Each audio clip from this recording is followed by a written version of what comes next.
ចាខាងអូនគាត់ខមមិនផ្នែកកតុយថ្លែនធានាជាអត់អ្នកគ្រូសម្រាប់បញ្ហាផ្នែកដកកតុយថ្លែនខ្ញុំធានាជូន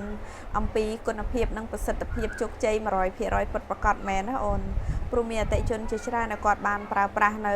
ផលិតផលថ្នាំគ្រាប់លេបហ្នឹងទទួលបានជោគជ័យ 100%អញ្ចឹងសូមដឹងពីបញ្ហាផ្នែកខាងអូនចាឲ្យច្បាស់ថាតើអូនមានបញ្ហាផ្នែកកតុយថ្លែនហ្នឹងកើតផ្ទាល់ខ្លួនឬក៏សួរឲ្យគ្រួសារដែរហើយកើតនៅក្នុងកម្រិតណាកម្រិតស្រាលឬក៏កម្រិតមធ្យមឬក៏កម្រិតក្រាស់ហើយមិនថាកម្រិតស្រាលមធ្យមឬក៏ក្រាស់ទេប្រើប្រាស់ទៅបាត់ដូចគ្នាគាត់ថាអ្នកដែលកើតស្រាលប្រើប្រាស់ចាឆាប់បាត់ជាងអ្នកដែលកើតក្រាស់ខ្លាំងអានឹងគាត់ត្រូវការរយៈពេលចន្លោះ2ខែទៅ3ខែឬក៏អាចលើស3ខែព្រោះយើងកើតក៏យូរដែរអញ្ចឹងណាអញ្ចឹងអូនអាចតាក់ទងមកខ្ញុំតល់បានតាមរយៈលេខ068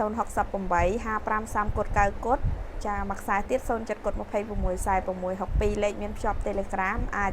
ខលក៏បានឆាតក៏បានដែរឬក៏ទាញចូលឆាតនៅក្នុង TikTok នេះផ្ទាល់តែម្ដងក៏បានដែរខ្ញុំសូមដឹងពីស្ថានភាពភ្នែកឲ្យបានច្បាស់ចាខ្ញុំនឹងណែនាំផលិតផលត្រូវប្រើរាយឬក៏ត្រូវប្រើផ្សំជាឈុតជូន